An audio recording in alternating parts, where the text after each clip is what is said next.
Good morning friends. Today we will discuss about enzyme-linked immunosorbent assay.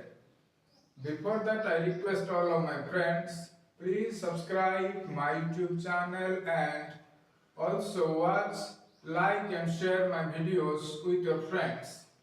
Enzyme-linked immunosorbent assay, also known as Elisa, is a plate-based assay technique. It was first described by Eva Engvall and Peter Bormann in 1971.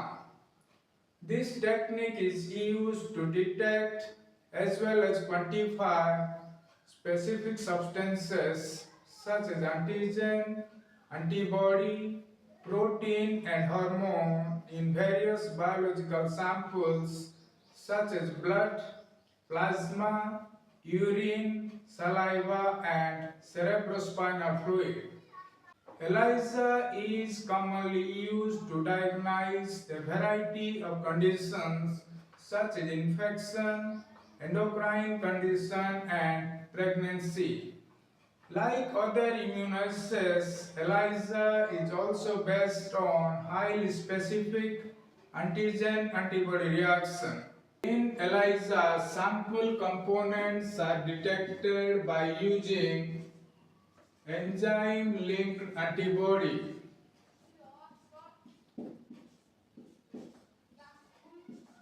Enzyme-linked antibody. Enzymes such as alkaline phosphatase,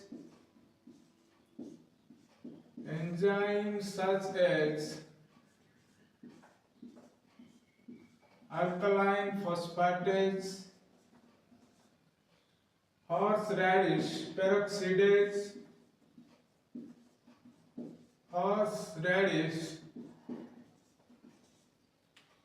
peroxidase,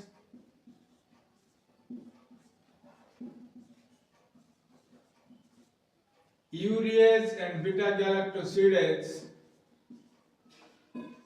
urease and beta-galactosidase,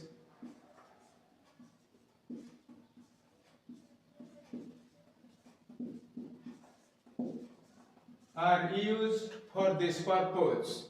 However, detection can also be achieved by using antibodies that are fluorescently labeled. In this case, the technique will be called as fluorescence-linked immunosorbent assay. ELISA is typically carried out in 96 wells polystyrene plate. It can be used for either qualitative analysis or quantitative analysis of a sample. Qualitative ELISA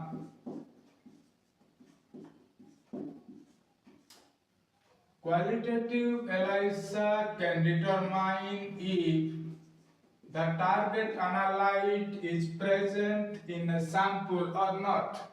So it simply gives a positive or negative result. Quantitative ELISA, on the other hand, is used to determine the concentration of the target analyte in a sample by means of a standard curve. ELISA is typically carried out in 96 wells polystyrene microtiter plate. This allows for the analysis of multiple samples in one experiment. ELISA is a biochemical assay that uses antibody and an enzyme-mediated color change to detect the presence of an antigen such as peptide, protein and hormone or antibody in a sample. There are 4 types of ELISA such as direct ELISA, indirect ELISA, sandwich ELISA and competitive ELISA. The first step in ELISA is the immobilization of antigens present in a sample at the bottom of the wells of a microtiter plate. So these are the sample antigen, and these are the wells of a microtiter plate. For this, a sample containing antigen is added to the wells and then incubated for a period of time. In direct ELISA as well as in indirect ELISA, antigens are immobilized by direct adsorption at the bottom of the wells of the microtiter plate.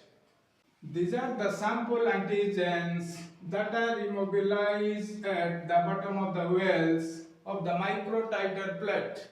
By contrast, in sandwich ELISA, antigens are immobilized by using a capture antibody. This is the capture antibody. So in this assay, wells are first coated with capture antibody and then sample containing antigen is added to the well. The capture antibody should be specific to the antigen of interest. This is the antigen. After immobilization of antigens, the plates are washed with phosphate buffer saline to remove unbound antigens and then blocked by adding proteins such as bovine serum albumin or ovalbumin. These proteins block non-specific binding sites. Next step in ELISA is the addition of primary antibody that binds to the antigen of interest. For this, the solution containing primary antibody is added to these wells and then incubated for a period of time. These are the primary antibody that binds to the antigens which are immobilized on the surface of the wells. Similarly, in sandwich ELISA, the primary antibody binds to the antigen of interest. This is the primary antibody. In direct ELISA, the primary antibody is linked to a reporter enzyme. This is the reporter enzyme. Whereas in indirect ELISA as well as in sandwich ELISA, the primary antibody is not linked to the reporter enzyme. So what is its function? In sandwich ELISA, the primary antibody will bind to a different epitope of the same antigen. In addition, it also provides binding site for enzyme-linked secondary antibody. In indirect ELISA, the primary antibody also binds to the antigens and also provides a binding site for the enzyme-linked secondary antibody. After binding of primary antibody with the antigen, the plates are again washed with phosphate buffer saline. This is necessary to remove any unbound material that may be present in the wells. Next step is to add secondary antibody which is linked to a reporter enzyme. Secondary enzyme-linked antibodies are used in sandwich ELISA as well as in indirect ELISA. To add secondary enzyme-linked antibody, the solution containing the secondary antibody are added to the plates and then incubated for a suitable period of time. This is the secondary antibody that binds to the primary antibody. In indirect ELISA also, after incubation, secondary antibody binds to the primary antibody. The secondary antibody are linked to a reporter enzyme. This is a reporter enzyme. After incubation with enzyme-linked secondary antibody, the plates are again washed with phosphate buffer saline to remove any unbound secondary antibody. This is followed by the addition of a chromogenic substrate. The chromogenic substrate, this is a chromogenic substrate that will be converted into a color product by the enzyme. So the products are colored. Similarly, in sandwich ELISA also, the enzyme converts a chromogenic substrate into a colored product. By contrast, in direct ELISA, the chromogenic substrate is converted into a colored product by the reporter enzyme that is linked to the primary antibody. In indirect ELISA, two different antibodies are used. One is primary antibody that binds with antigens, and the other is enzyme-linked secondary antibody that binds to the primary antibody. So detection of antigens takes place indirectly. Hence the name is indirect ELISA. In case of sandwich ELISA, the antigen that binds with both the capture antibody and to the primary antibody remains sandwiched between them. In all three, the chromogenic substrate when added will be converted into a colored product. The amount of this product can be measured by a spectrophotometer by means of a standard curve. The amount of this product is proportional to the concentration of antigens in the sample. Fourth one is competitive ELISA.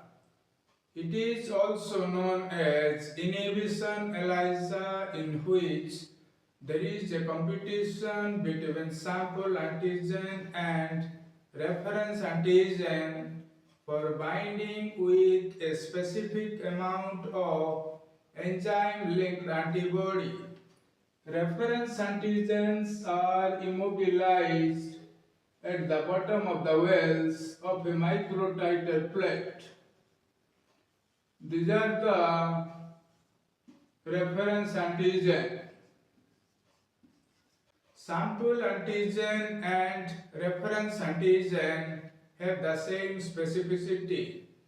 First of all, a sample, for example, patient serum suspected to have the antigen, is incubated with a known amount of enzyme-linked antibody.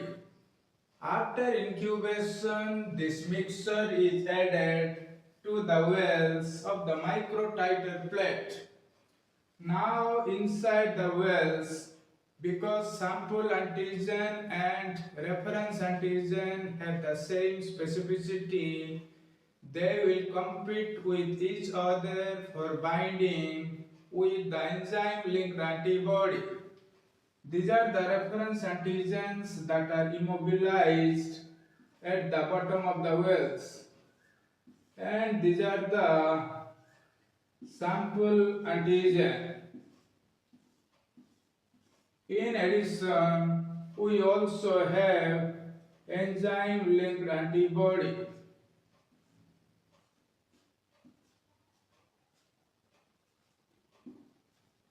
All these antibodies are linked to a reporter enzyme which can convert a chromogenic substrate into a color product. The amount of enzyme-linked antibody is already known. In this example, there are more sample antigens than reference antigen, because of which sample antigens will compete more than reference antigen. As a result, more sample antigens will bind to the enzyme-linked antibody. On the other hand, few reference antigens will bind to the antibody. This is because there are few reference antigen than sample antigen. After incubation, the plates are washed with phosphate buffer saline. This will remove all antibodies that are attached to the sample antigen. After removal of all those antibodies, a chromogenic substrate is added, which is converted into a colored product by the reporter enzyme with which the antibody is linked. The product is then measured by a spectrophotometer. In this example, because there are few reference antigens that are attached to the enzyme-linked antibody, less amount of product will be formed and the output signal will be weaker. By contrast, if the concentration of sample antigen is less than that of reference antigen, then reference antigens will compete more. As a result, more number of reference antigen will be able to bind to the enzyme-linked antibody. On the other hand, there are few sample antigens that will attach to the enzyme-linked antibody. This is because the concentration of sample antigen is less than that of reference antigen. After all antibodies that are attached to the sample antigen are washed off, there will be more number of enzyme-linked antibody inside the well. All these antibodies are attached to the reference antigen. Because there are more enzyme-linked antibody that remain inside the well attached to the reference antigen, more amount of chromogenic substrate will be converted into the product. Hence, the output signal will be stronger. Competitive ELISA is flexible. It can use the principles of direct, indirect as well as sandwich ELISA. Friends, this is all about different types of ELISA. For more updates, subscribe my YouTube channel, Sam Biology Class.